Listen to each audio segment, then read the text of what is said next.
Bienvenido a nuestro segmento de Aprendamos Más de la Biblia. Aprendamos Más de la Biblia. Más de la Biblia. Un segmento dedicado a todas aquellas personas que deseen aprender más de la palabra de Dios, con la ayuda y el auxilio del Espíritu Santo. Aprendamos más de la Biblia. Aprendamos más de la Biblia. Aprendamos más de la Biblia. Aprendamos más de la Biblia.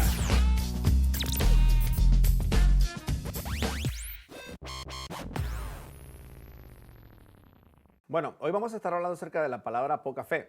A lo menos en el Nuevo Testamento hay 4 veces o 4 ocasiones donde aparece esta palabra. Jesús la emplea para diferentes circunstancias y enseñarles a sus discípulos algo acerca de cómo sobreponerse a estas dificultades, en lo cual pues Jesús guió a sus discípulos en la enseñanza para que ellos pudieran entender que muchas veces en muchas etapas de nuestra vida venía la poca fe.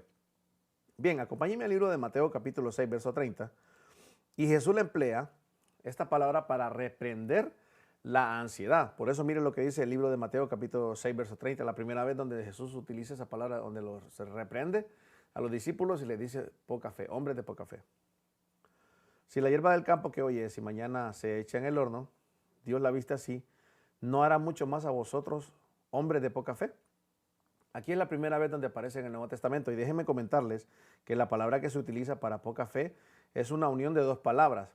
En sí es una partícula negativa, dice el original, y es oligopistos. Recuérdese que la palabra fe en el Nuevo Testamento, en el original significa pistis, es la contraparte pero negativa de fe a poca fe.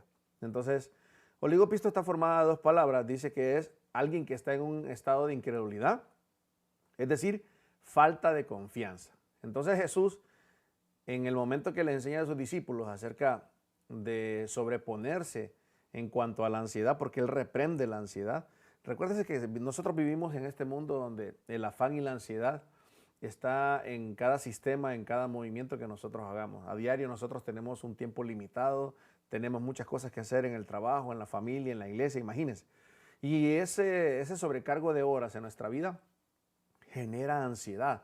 Jesús la reprende. Por eso les dice, ¿acaso Dios no va a hacer con las aves del cielo que Él las viste? ¿No va a ser así con ustedes? Entonces Jesús reprende. Y la reprensión está en que tenemos que mantener firme nuestra fe. Por eso ahí fue donde el Señor le reprendió. Por eso les dice, no hará así mucho más a vosotros, hombres de poca fe. Entonces ahí es donde el Señor nos enseña a nosotros a que tenemos que reprender la ansiedad. Recuérdese, la ansiedad es un estado que este mundo le ha provocado al ser humano por las cosas de la adquisición del querer obtener. Amén. La segunda palabra, la segunda parte donde vemos que esa palabra aparece es en Mateo, más adelante, capítulo 8, verso 26. Y Jesús reprende el temor. Y ahí es donde vemos que los discípulos, en medio de las circunstancias, su fe mengua. Amén. Dice Mateo capítulo 8, verso 26. Él les dijo, ¿por qué teméis, hombres de poca fe? Entonces levantándose, reprendió los vientos y el mar y se hizo gran bonanza. Recuérdense que esta es la circunstancia donde Jesús se va con sus discípulos, en medio de la mar se levanta una tempestad y todos lo despiertan a él porque tenían temor. Y ahí es donde el Señor dice, ¿por qué ustedes tienen poca fe? Hombres, no están entendiendo que yo estoy en medio de ustedes. Se levanta y reprende. Entonces esta es la segunda vez donde el Señor Jesús viene y reprende al temor. Vámonos para otro texto. Mateo capítulo 14, verso 31. Y esta es la tercera vez donde aparece esa palabra que es una connotación negativa en cuanto a la fe. Dice Mateo capítulo 14, verso 31, dice, al momento Jesús extendió la mano y lo agarró y le dijo, hombre de poca fe, ¿por qué dudaste? Jesús acá reprende la duda del discípulo, porque Pedro le dice al Señor, Señor, si eres tú, invítame que yo vaya contigo. Entonces, amados hermanos, aquí es la tercera vez donde Jesús reprende la duda, reprendamos toda duda. Dice la palabra del Señor, sea toda palabra de hombre mentirosa, mas sea toda palabra de Dios veraz. Hebreos capítulo 11, verso 1 dice, es pues la fe, la certeza de lo que se espera y la convicción de lo que no se ve. Así que reprendamos toda ansiedad. El Señor tiene control y conocimiento de nuestras necesidades. Reprendamos el temor aunque se levanten tempestades en medio de nuestra vida, y reprendamos la duda. La duda es esa parte emocional que está en el ser humano del qué será. ¿Será que sí? ¿Será que no? ¿Será que lo va a cumplir? Creamos. Por eso la palabra pistis es la fuerte connotación de un creyente con fe. Creamos a Dios. Amén. La cuarta parte o la cuarta ocasión donde Jesús reprende la poca fe de los discípulos en la circunstancia es en Mateo capítulo 16, versos 7 y 8.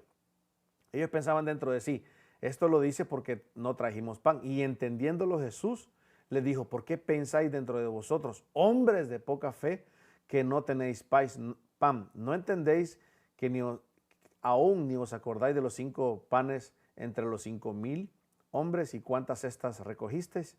Ni de los 7 panes entre los 4,000, cuántas canastas recogisteis? ¿Cómo es que no entendéis que no fue por el pan que os dije que os guardaseis de la levadura de los fariseos, sino de los saduceos? Entonces Jesús reprende aquí el razonamiento ilógico. Recuérdense que nosotros tenemos nuestra manera de pensar de una manera, de un pensamiento común. Queremos hallarle lógico a todo y no es así. En el pensamiento ilógico no puede haber fe. Cuando tú dudas, entonces, y cuando entra el razonamiento humano en tu vida, entonces ahí tu fe mengua. Y por eso tenemos que reprender todo razonamiento humano en nuestra vida. La Biblia no se cree con el pensamiento, se cree con el corazón. Esta serie nosotros la hemos estado predicando en nuestra iglesia. Así que, amados hermanos, ánimo. A veces en nuestra vida va a llegar, por la circunstancia, nuestra fe va a menguar. Pero es ahí donde tenemos que recordar la palabra del Señor. Reprendamos la duda, reprendamos la ansiedad, reprendamos el temor y reprendamos el razonamiento ilógico. Hombres de poca fe. Y esa es la parte que nos corresponde a nosotros, entender que para cuando el hombre le es imposible, algo para Dios es posible. Así que cierro con esto. Hebreos capítulo 11 dice, es pues la fe, la certeza de lo que se espera y la convicción de lo que no se ve. Dios me lo bendiga.